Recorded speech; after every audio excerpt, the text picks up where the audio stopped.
అందరికీ నమస్తే. నా పేరు శ్రీకాంత్. ఫస్ట్ టైం మీరు మన ఛానల్ చూస్తే సబ్స్క్రైబ్ చేస్తారని మనస్ఫూర్తిగా కోరుకుంటున్నా. ఇక చాలా రోజుల తర్వాత మీడియా ముందు ప్రత్యక్ష ప్రసారం అయ్యాడు జాడా శ్రావణ్. అయితే ఈ మీడియా ప్రెస్ మీట్ ముందు వెళ్ళే ముందు జాడా శ్రావణ్ ఆకవీడిలో ఏదైతే రఘురామకృష్ణరాజు గారు శంకుస్థాపన చేసి పనులు ప్రారంభించినటువంటి రామాలయం టెంపుల్ని ఆయన దర్శించుకున్నారు, చూశాడు, అంతా తీక్షణంగా పరిశీలించేశాడు. ఇక తర్వాత ఏమంటే ఆయన ప్రెస్ మీట్ పెట్టాడు. ఆ ప్రెస్ మీట్లో ఏది పడితే అది పిచ్చి పిచ్చిగా వాడుతున్నాడు.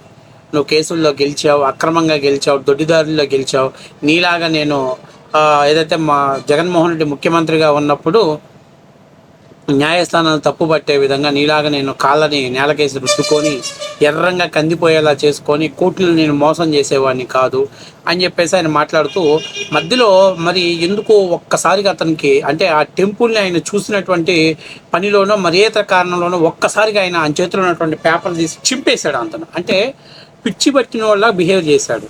ఏంటి ఇప్పుడు దాకా బాగానే ప్రెస్ మీట్ పెట్టాడు, ఏమైంది శ్రావణ్కి, ఏమైంది ఏంటి, ఇప్పటికి వచ్చినటువంటి మాయరోగం ఏంటి, అప్పటికప్పుడు చేతిలో ఉన్న పేపర్ చించి పడేయటం ఏంటి అని చెప్పేసి ఒక్కసారిగా విస్తుపోయారు.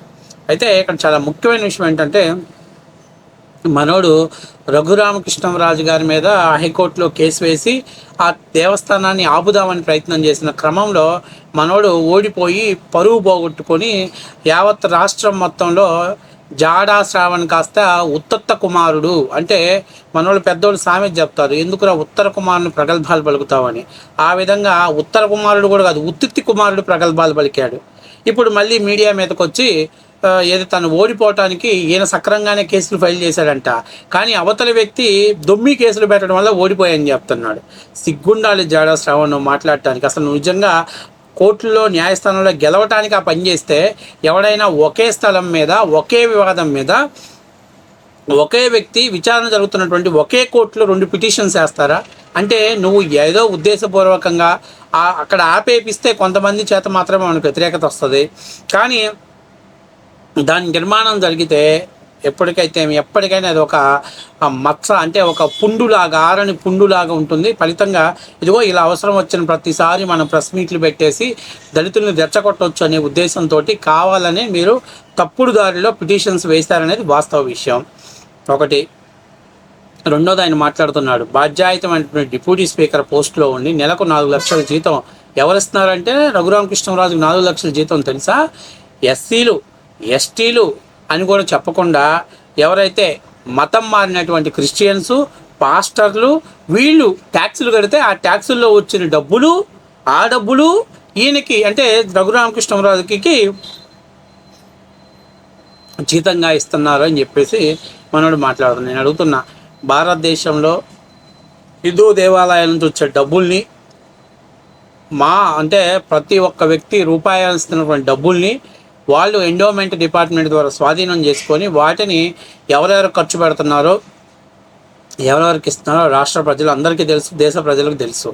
ఇది అనాదిగా జరుగుతున్నటువంటి పరిస్థితి. ఓటు బ్యాంకింగ్ రాజకీయం కోసం జరుగుతుంది. ఈరోజు కూడా నేను జాడా శ్రావణ్కి ఏం చెప్తున్నానంటే ఆకవీడిలో రామాలయం టెంపుల్ కట్టడం వల్ల వచ్చినటువంటి నష్టమేమి లేదు. వర్గాన్ని మీ వైపు తిప్పుకోవటం కోసం దాన్ని రాజకీయం చేశారు, న్యాయస్థానాల్లో కేసులు ఫైల్ చేశారు, అమాయకమైనటువంటి ప్రజల్ని రెచ్చగొట్టారు, వాళ్ళ తరపున పోరాడుతున్నట్టు నటించి నువ్వు కావాలనే కేసు డిస్మిస్ అయ్యేలా చేసి వాళ్ళని ఓడించి వాళ్ళకి ఓడిపోవటానికి రఘురామకృష్ణరాజే కారణం అనేటువంటి ఒక భ్రమణ కల్పించి ఈరోజు నీకు అవసరమైన ప్రతిసారి వచ్చి రాజకీయ విద్వేషాలను రెచ్చగొడుతున్నావు. నేను జాడా శ్రావణ్ అడుగుతున్నా, జాడా శ్రావణ్ నీ బతుకులో ఒక కేసు అయినా గెలిచావా? ఒక్కటంటే ఒక కేసు గెలిచావా చెప్పు. నువ్వు అనేకమైనటువంటి కేసులు వేసావు, ప్రతి కేసులో హైకోర్టు చివాట్లు పెడుతుంది, హైకోర్టు ప్రతి కేసును వేసినటువంటి పిటిషన్ని డిస్మిస్ చేస్తుంది. మరి నువ్వెందుకు నేను పెద్ద పోటు కానీ నా అంతటోళ్ళు లేరు, నేను పెద్ద మగోడిని, నేను వాణ్ణి నిలబెడతా ఈ నిలబెడతా మాటలు చూస్తే చంద్రబాబుని రేపొద్దుడికి కోర్టులో నిలబెడతా, బోన్లో నిలబెడతానంటావు. కానీ నువ్వు వేసే పిటిషన్లు చూస్తే చెట్టు కింద ఉన్నటువంటి ప్లేటర్ కూడా అట్లాంటి పిటిషన్స్ వేస్తున్నావు. అంటే నీకు అవగాహన లేక అట్లాంటి పిటిషన్స్ వేస్తున్నావా? లేకపోతే రిజర్వేషన్ కోటా ద్వారా అయినటువంటి అడ్వకేట్వే నువ్వు, ఏ రకం అనేది నాకైతే ఇప్పుడు దాకా క్లారిటీ లేదు. కానీ ఒకటి మాత్రం వాస్తవం, తప్పు చెప్పినా ఒప్పు చెప్పినా స్ట్రాంగ్గా చెప్పటం, బల్ల గుద్దినట్టు చెప్పటం, ప్రజల్ని నమ్మించేటువంటి కన్విన్స్ చేసే ప్రయత్నం చేయటంలో మాత్రం జాడా శ్రావణ్ చాలా చాలా ఆరుదేలినటువంటి వ్యక్తి.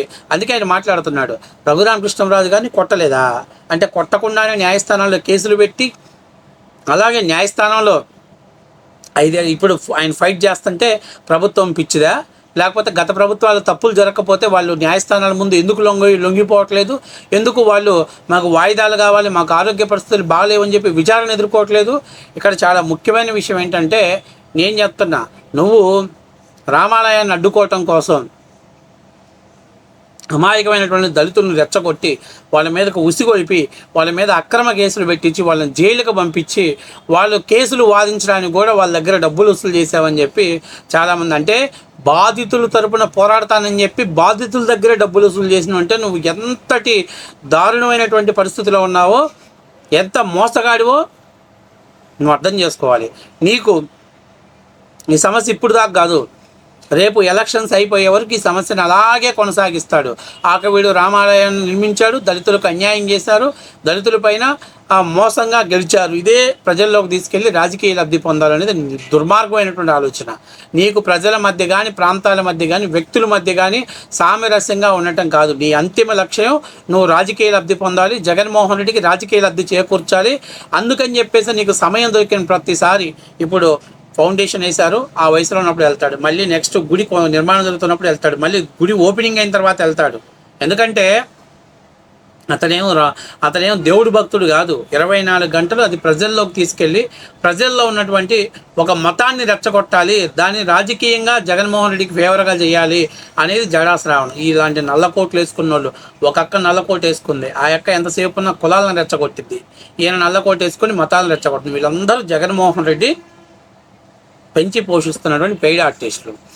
కాబట్టి అక్కడికి వెళ్ళి చూసినామంటే అర్థమైపోయింది ఎవరు ఈ కేసులో నేను ఓడిపోయాను, రఘురామకృష్ణరాజు గెలవడంతో పాటు నన్ను ఎదవని చేశాడు, నేను అన్ని రకాలుగా ఎదవనైపోయాను.